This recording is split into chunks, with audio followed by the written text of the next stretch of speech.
नमस्कार दोस्तों, स्वागत है आपका वनडे एग्जाम सेंटर में। दोस्तों, आज के वीडियो में हम लोग बीए थर्ड सेमेस्टर राजनीति विज्ञान का जो पेपर है जिसका नाम है पॉलिटिकल प्रोसेस इन इंडिया, उसे संबंधित एक मॉडल पेपर का अध्ययन करेंगे।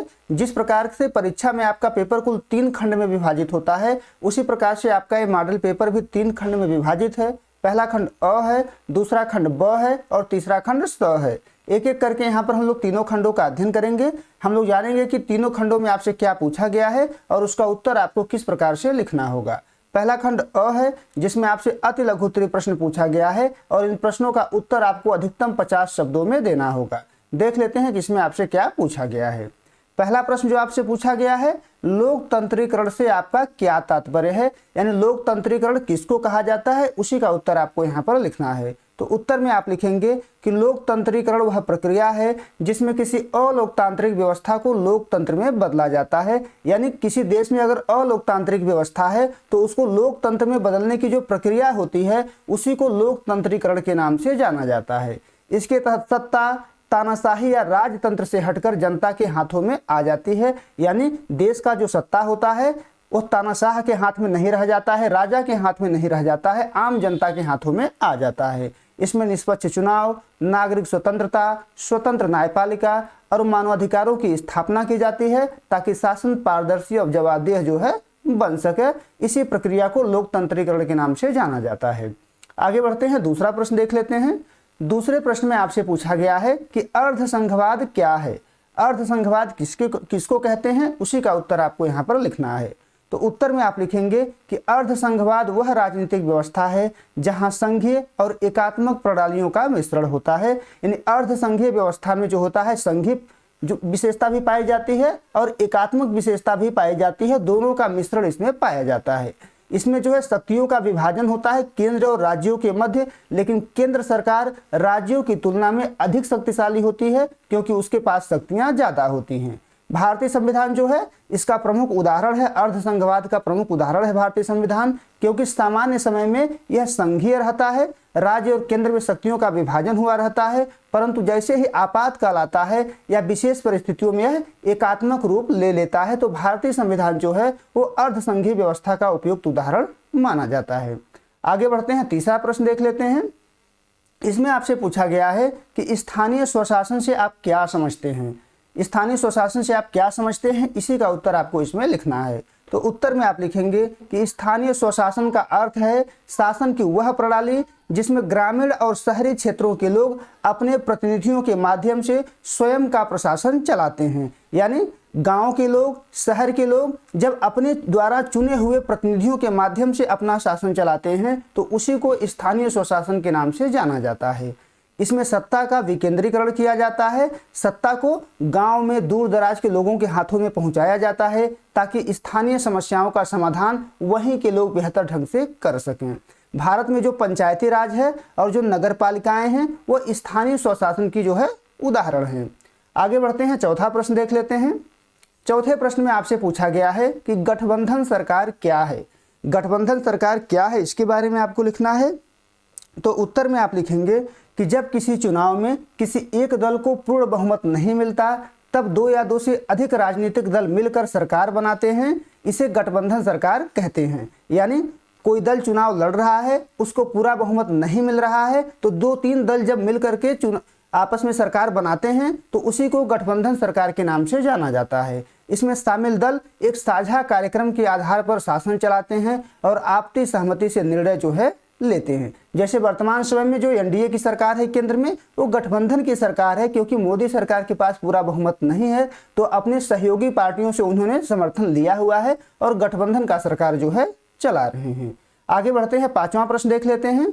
पांचवें प्रश्न में आपसे पूछा गया है कि भ्रष्टाचार का कारण बताइए, भ्रष्टाचार का कारण आपको यहाँ बताना है। तो उत्तर में आप लिखेंगे कि भ्रष्टाचार का अर्थ है भ्रष्ट आचरण। यानी जब कोई व्यक्ति अपने स्वार्थ या निजी लाभ के लिए अपने पद, शक्ति और अधिकारों का गलत इस्तेमाल करता है तो उसी को भ्रष्टाचार के नाम से जाना जाता है। अब देख लेते हैं कि भ्रष्टाचार के कौन कौन से कारण हैं। पहला कारण है नैतिक मूल्यों में गिरावट, यानी ईमानदारी और सत्यनिष्ठा की कमी हो गई है इसलिए लोग भ्रष्टाचार जो है कर रहे हैं। अगला कारण है अत्यधिक लालच, व्यक्ति अत्यधिक लालची हो गया है और जल्दी से जल्दी अमीर बनना चाहता है, विलासितापूर्ण जीवन जीना चाहता है, इसलिए भी वह भ्रष्टाचार कर रहा है। सिस्टम में पारदर्शिता का अभाव है, इसलिए भी व्यक्ति जो है भ्रष्टाचार कर रहा है। सरकारी कार्यों और योजनाओं में अस्पष्टता है, इसके कारण भी लोग भ्रष्टाचार कर रहे हैं। कानून का ढीलापन भी इसका एक प्रमुख कारण है। कड़े दंड का अभाव है और न्याय मिलने में भी देरी हो जाती है, इसलिए भी लोग भ्रष्टाचार आसानी से कर पा रहे हैं। तो ये भ्रष्टाचार के प्रमुख कारण था। अब आगे बढ़ते हैं, अगला खंड देख लेते हैं। खंड ब है, इसमें आपसे यहाँ पर लघु उत्तरी कर लीजिएगा। लघु उत्तरी प्रश्न पूछा गया है और प्रत्येक प्रश्न का उत्तर अधिकतम 200 शब्दों में यहाँ पर आपको देना है। आगे बढ़ते हैं, देख लेते हैं कि इसमें आपसे क्या पूछा गया है। इसमें जो प्रश्न आपसे पूछा गया है वो है दबाव समूह किसे कहते हैं, इसके प्रकार बताइए। तो सबसे पहले आपको दबाव समूह को परिभाषित करना है, फिर इसके प्रकार आपको बताने हैं। तो उत्तर में आप लिखेंगे कि समान हितों वाले लोगों के उस संगठित समूह को दबाव समूह कहते हैं जो सरकार की नीतियों और निर्णयों को अपने पक्ष में प्रभावित करने का प्रयास करता है। यानी दबाव समूह जो होता है ऐसे लोगों का संगठित समूह होता है जिनका हित जो है समान होता है और सरकार पर दबाव डालते हैं कि सरकार हमारे पक्ष में नीतियों का निर्माण करे, सरकार हमारे पक्ष में कानून बनाए। ये चुनाव नहीं लड़ते, यानी जो दबाव समूह होते हैं चुनाव नहीं लड़ते और न ही सत्ता हथियाना चाहते हैं, बल्कि शासन पर दबाव डालकर अपने सदस्यों के हितों की रक्षा करते हैं। इसी कारण इनको हित समूह भी कहा जाता है। अब देख लेते हैं कि इसके कौन कौन से प्रकार होते हैं। दबाव समूह के प्रकार, पहला जो प्रकार है वो आर्थिक या व्यावसायिक समूह। ये जो है व्यापारियों और उद्योगपतियों के हितों के लिए काम करते हैं। यानी जो आर्थिक और व्यावसायिक समूह होते हैं ये व्यापारियों के हितों के लिए और उद्योगपतियों के हितों के लिए काम करते हैं। फिक्की और एसोचैम जो है इसका उदाहरण है। दूसरा जो दबाव समूह है वो है श्रमिक संघ। ये मजदूरों के अधिकारों को बेहतर बनाने के लिए, वेतन में वृद्धि के लिए सरकार और उनके मालिकों पर दबाव डालते हैं। जैसे भारतीय मजदूर संघ हो गया, एटक हो गया, all India trade union Congress, ये जो है दबाव समूह हैं जो श्रमिकों के हितों में काम करते हैं। अगला जो दबाव समूह होता है वो कृषक समूह है। एक किसानों की समस्याओं और खेती से जुड़ी नीतियों के लिए संघर्ष करते हैं। जैसे भारतीय किसान यूनियन हो गया, शेतकारी संगठन हो गया, ये किसानों के हितों के लिए काम करते हैं। इसके अलावा पेशेवर समूह भी हैं। ये विशेष पेशा जैसे डॉक्टरों का समूह हो गया, वकीलों का समूह हो गया, ये इनके हितों की रक्षा करते हैं। जैसे इंडियन मेडिकल एसोसिएशन हो गया, बार काउंसिल हो गया, ये सभी दबाव समूह हैं और अपने अपने सदस्यों के हितों की रक्षा इनके द्वारा किया जाता है।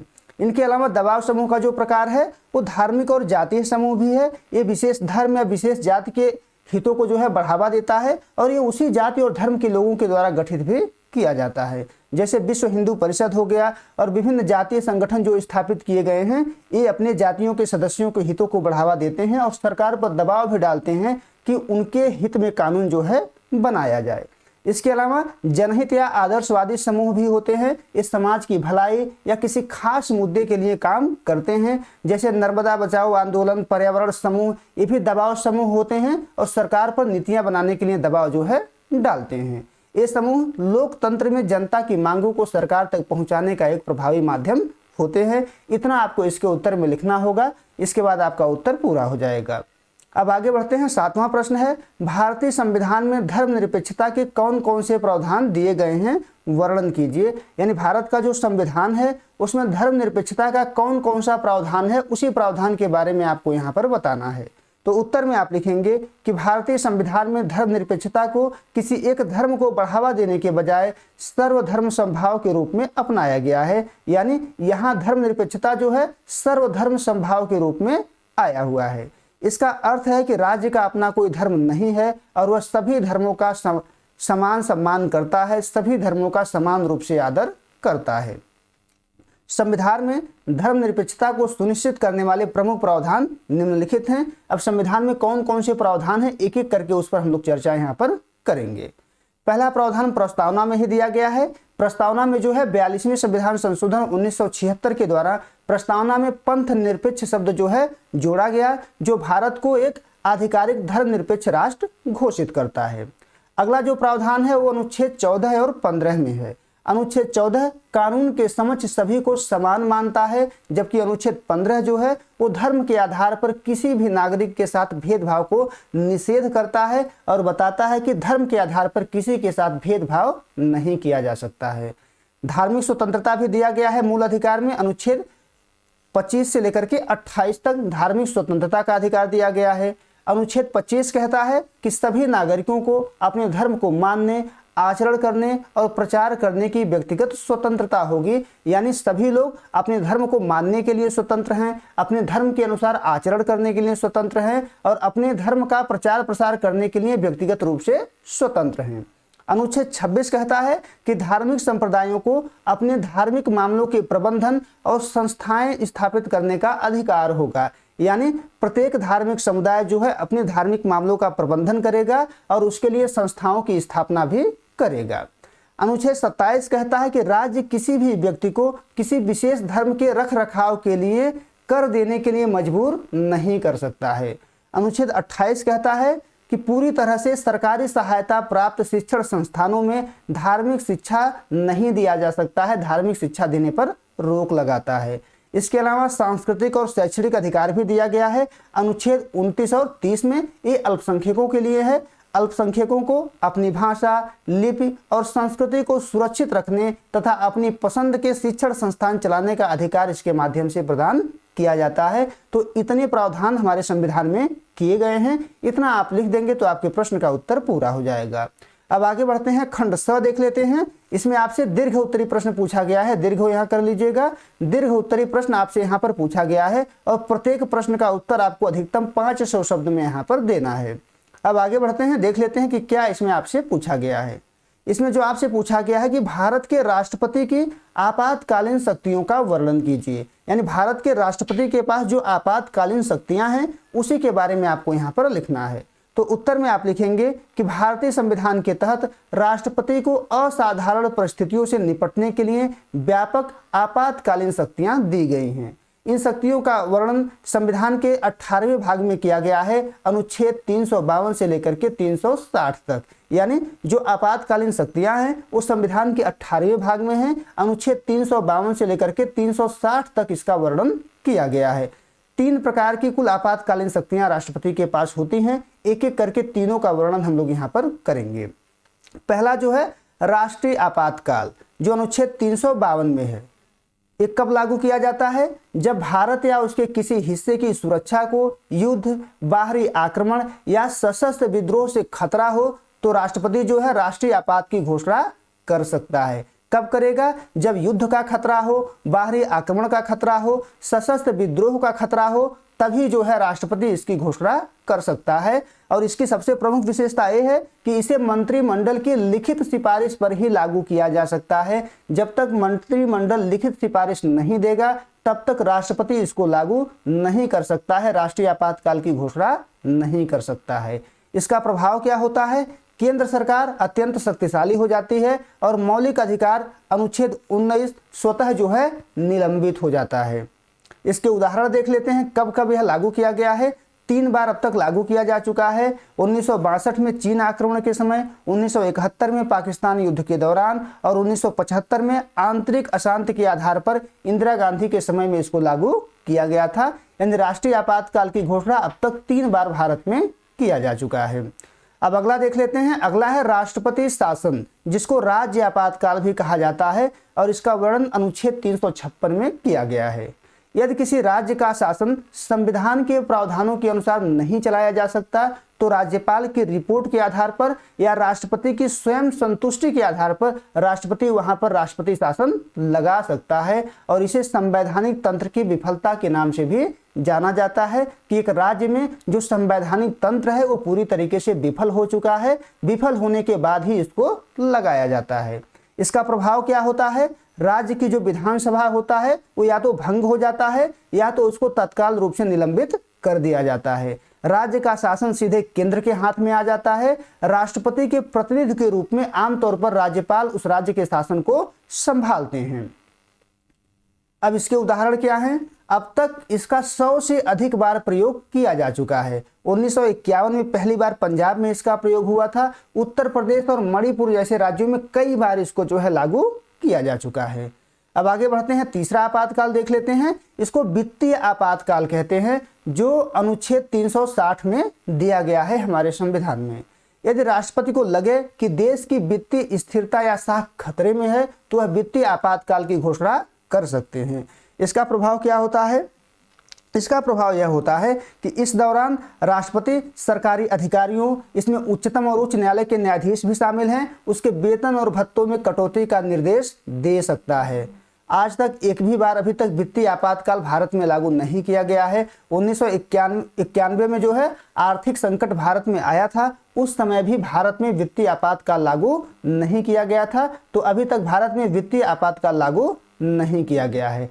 अब हम लोग देखेंगे निष्कर्ष और उसकी सीमाएं, यानी जो अब तक हम लोगों ने आपातकाल देखा, उस आपातकाल की कौन कौन सी सीमाएं हैं। यद्यपि ये शक्तियां राष्ट्रपति के नाम पर होती हैं, लेकिन वास्तव में इनका प्रयोग प्रधानमंत्री के नेतृत्व वाले मंत्रिपरिषद की सलाह पर ही किया जाता है। यानी जब तक प्रधानमंत्री के नेतृत्व वाला मंत्रिपरिषद सलाह नहीं देगा, इसको लागू करने का लिखित सलाह नहीं देगा, तब तक राष्ट्रपति इसको लागू नहीं कर सकता है। 44वें संविधान संशोधन 1978 के बाद इन शक्तियों के दुरुपयोग को रोकने के लिए कई सुरक्षा कवच जोड़े गए हैं, जैसे कि आपातकाल की घोषणा की न्यायिक समीक्षा भी अब की जा सकती है। इतना आप लिख देंगे तो आपके प्रश्न का उत्तर यहाँ पर पूरा हो जाएगा। आगे बढ़ते हैं, अब अगला प्रश्न देख लेते हैं। इसमें आपसे पूछा गया है कि राजनीतिक दल की परिभाषा दीजिए, उनके कार्यों व महत्व की विवेचना कीजिए। यानी राजनीतिक दल किसे कहते हैं इसको बताना है। फिर राजनीतिक दल के कार्य कौन कौन से होते हैं इसके बारे में हम लोग चर्चा करेंगे। फिर राजनीतिक दल के महत्व कौन कौन से होते हैं इसके बारे में हम लोग यहाँ पर चर्चा करेंगे। तो उत्तर में आप लिखेंगे कि राजनीतिक दल लोकतंत्र के आधार स्तंभ होते हैं। वे समान विचारधारा वाले लोगों के ऐसे संगठित समूह हैं जो संवैधानिक उपायों द्वारा सत्ता प्राप्त करने और अपनी नीतियों को लागू करने का प्रयास करते हैं। यानी राजनीतिक दल जो होता है उस समान विचारधारा वाले लोगों का समूह होता है जो शासन प्राप्त करना चाहते हैं संवैधानिक तरीकों के माध्यम से। गिलक्राइस्ट के अनुसार राजनीतिक दल नागरिकों के उस संगठित समूह को कहते हैं जिसके सदस्य समान राजनीतिक विचार रखते हैं और जो एक राजनीतिक इकाई के रूप में कार्य करके सरकार पर नियंत्रण करने का प्रयत्न करते हैं। यानी राजनीतिक दल संगठित समूह होते हैं, समान राजनीतिक विचारधारा रखते हैं और राजनीतिक इकाई के रूप में कार्य करते हुए देश की सत्ता को अपने हाथ में लेना चाहते हैं, वो भी संवैधानिक तरीके से। सरल शब्दों में कहें कि यह विचारधारा के आधार पर संगठित वह समूह है जिसका अंतिम लक्ष्य चुनाव जीतना और शासन चलाना होता है। अब देख लेते हैं कि राजनीतिक दलों के प्रमुख कार्य कौन कौन से हैं। पहला काम होता है चुनाव लड़ना। राजनीतिक दलों का प्राथमिक कार्य चुनाव में अपने उम्मीदवारों को उतारना है। वे जनता के सामने अपनी नीतियों को रखते हैं और मत प्राप्त करने का प्रयास करते हैं। तो राजनीतिक दलों का जो पहला काम होता है वो होता है चुनाव लड़ना। दूसरा काम है नीतियों और कार्यक्रमों का निर्माण। नीतियों का निर्माण करना, कार्यक्रमों का निर्माण करना। प्रत्येक दल अपना एक घोषणा पत्र जारी करता है कि वो सत्ता में आएगा तो किस प्रकार से नीतियों का निर्माण करेगा। वे देश की समस्याओं के समाधान के लिए अपनी योजनाएं जनता के सामने रखते हैं, जिससे मतदाताओं को चुनाव करने में आसानी होती है, नेताओं को चुनने में आसानी होती है। अगला कार्य होता है जनमत का निर्माण करना। यानी प्रत्येक राजनीतिक दल जो है जनसभाओं के द्वारा, रैलियों के द्वारा, मीडिया के माध्यम से विभिन्न मुद्दों पर जनता को जागरूक करते हैं और अपने लिए जनमत का निर्माण करते हैं कि जब मैं चुनाव लड़ूंगा तो लोग मुझे वोट करेंगे। अगला कार्य है सरकार का गठन और संचालन। चुनाव में जब बहुमत प्राप्त हो जाता है तो जो दल बहुमत प्राप्त करता है उस सरकार बनाता है और अपनी विचारधारा के अनुसार देश का शासन चलाता है। तो यह भी राजनीतिक दलों का एक कार्य होता है।